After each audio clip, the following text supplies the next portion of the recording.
Hey everybody, welcome to another episode on our Facebook page. Today we have a special edition where we're going to be talking with Derek Simonson of the Prince Albert Police. We've been asking you guys for questions and you've sent a lot of them. And most requested question to start everything off is, why would you want to be a police officer? So why would you want to be a police officer, Derek? Excellent, good question. Maybe I'll provide maybe just a little bit about myself. It might add some context to answering that question. I was born and raised in Prince Albert. I grew up here, and it wasn't actually till later in life, after sort of going to school, played hockey for a little bit, went to school. I went on a ride along and with a former police officer here in Prince Albert, and that sort of intrigued me, and thought that might be something I wanted to do. I then pursued some school in Edmonton, which was like a police and security type program.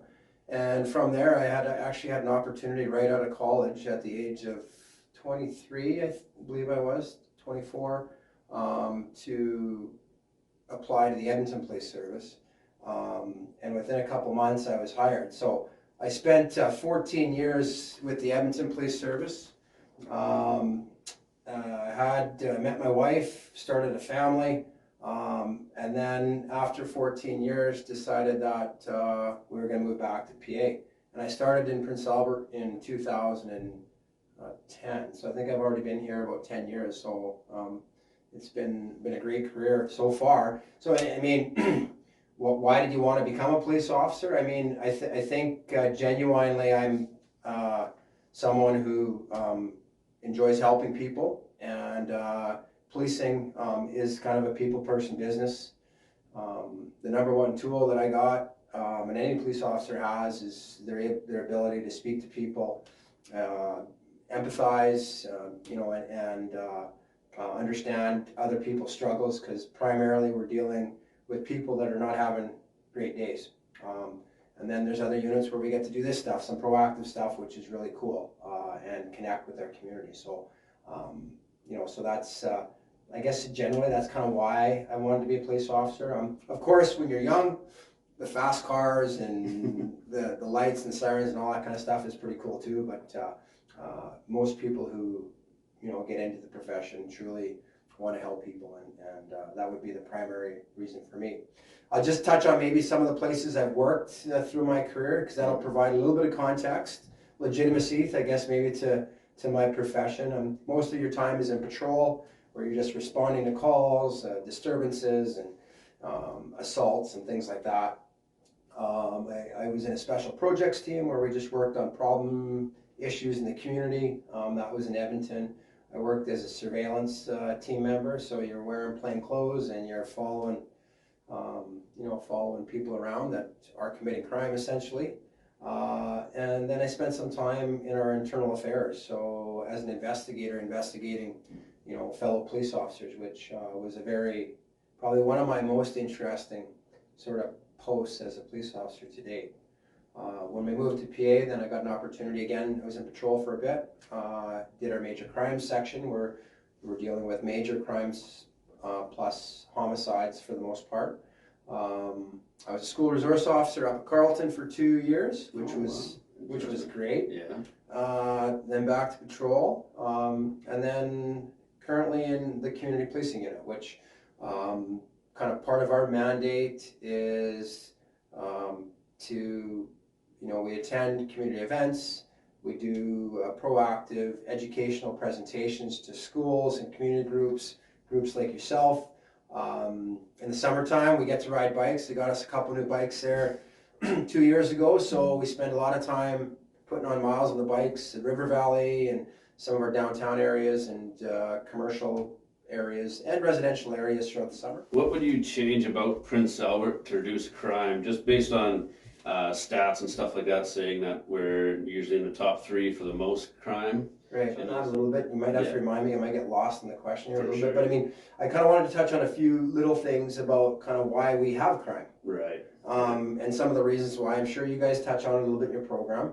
But things like poverty, peer pressure, drugs and alcohol addiction, lead to crime. You know, family stress, unemployment, you know, lack of housing, things like that are kind of sometimes the reasons why people end up in that criminal world, intentionally or not intentionally. And then, you know, things that kind of drive crime sometimes are greed or revenge, anger.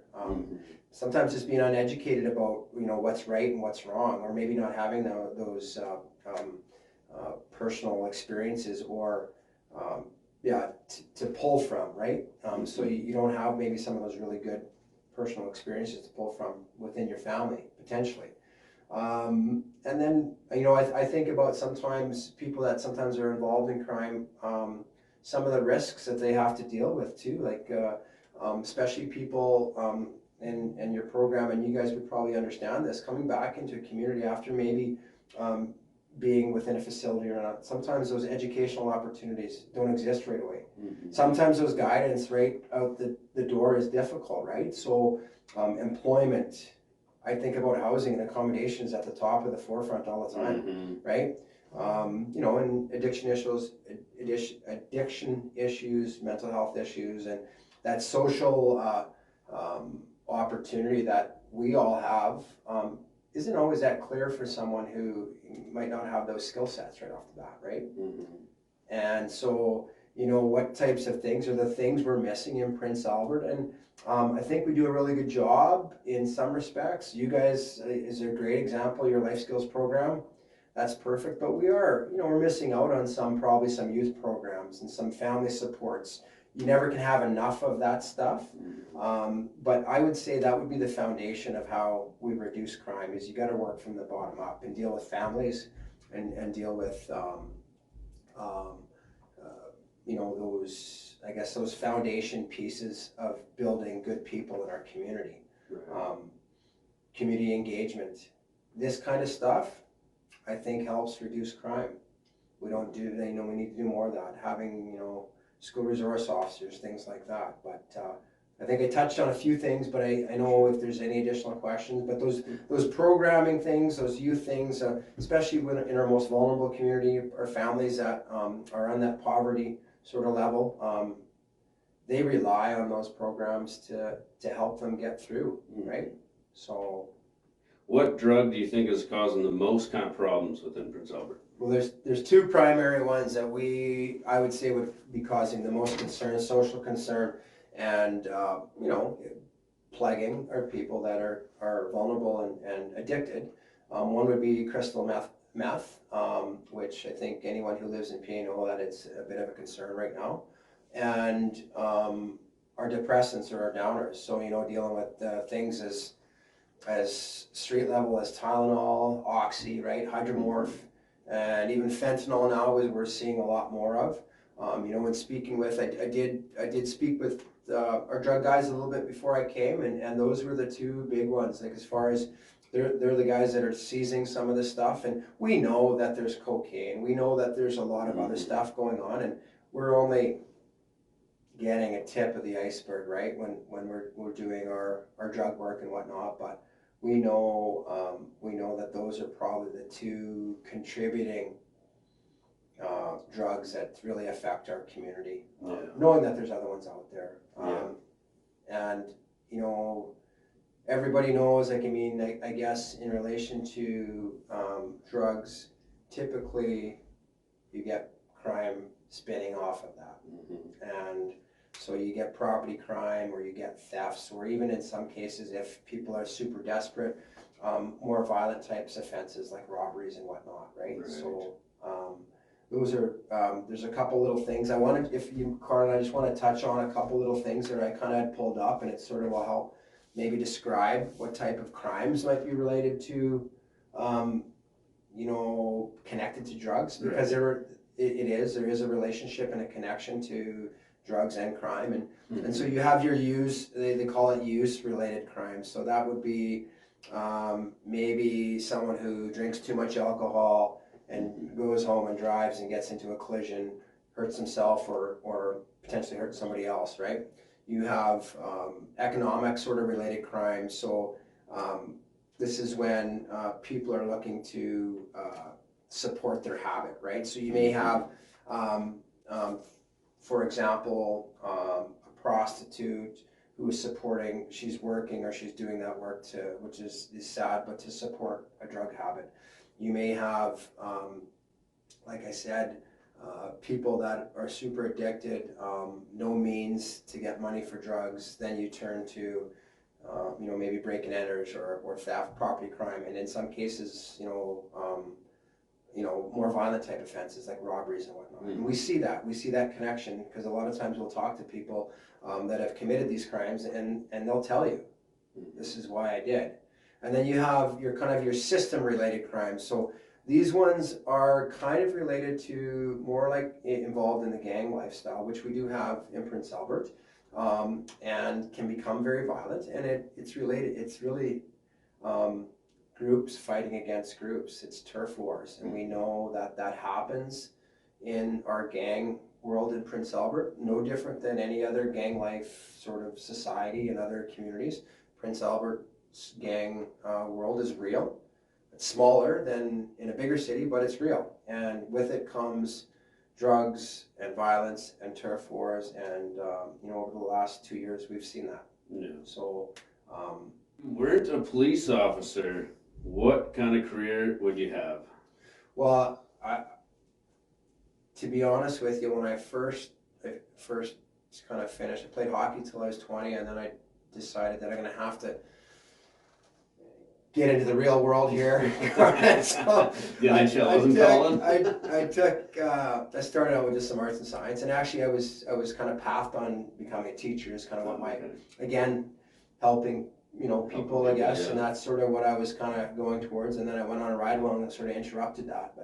But if I was to be really honest, I'd just love to hunt and fish every day. Oh, yeah, nice. That would be a good pastime. Yeah. I'm an outdoors person in our family. We do lots of skiing and skidooing and fishing and hunting and all that kind of stuff. But Nice. if I wasn't a police officer, I'd probably be a teacher. Yeah. I'm not gonna lie, I wouldn't be a doctor. Yeah. I don't know if I could go to school that Yeah. long, but I'd be probably in some type of industry where I'd be connecting with people. I find that it's probably my strong point. Yeah. So I'll use it to the best of my ability. Yeah, no, that's good. How long have you been going around downtown area? So in the current position, community policing unit, I've been downtown for 2 years. COVID sort of messed up. I mean, our job is community engagement, so COVID kind of messed up that whole community. We've been working on something here for like a year and a half, and we finally kind of got it done because of COVID. It got in the way. So so we've been the 2 years actually this past August. So. Yeah, so that is time flies. Yeah, it does. Is there anything else that you'd like to add? No, watching? No. I mean, within your program, of course, always, and I think I shared that with you before. I mean, we're always our unit especially is available for any questions, or if there, then they can funnel it through you. If there's something that somebody has a question about or needs a hand with something, you can look towards us to maybe definitely find the right resources if you're looking for that, or if you need a police officer to talk to. Our unit is more than happy to spend that time to have a phone conversation or whatever. And to do this type of stuff, hopefully we can grow off this and we can do some more of this. I think a lot of people appreciate personable police officers that aren't scary, that aren't intimidating, and you're good with people. So I think it is good to have you as a sort of spokesperson, especially coming on the bridges and being able to talk to people, so you can have a human side of it. And a lot of times you see humanizing the badge, and it's important. We spend the majority of our time dealing with people when they're not having a good day, and typically, we don't always have the opportunity to be proactive in those scenarios. Yeah, that's why our unit is so cool. We have that community engagement, which we lost it for a few years, I think, but. It's great. They brought it back, and hopefully we can grow off it. Yeah, no, that'll be great. That'll be good. Well, I hope we do get to do a part 2. So if you guys have any further questions for Derek, send them in Bridges Saskatchewan on Facebook, and we'll start getting up the loaded questions for part 2 of our series with Prince Albert Police Derek Simonson. Thanks everyone for tuning in. Thank you.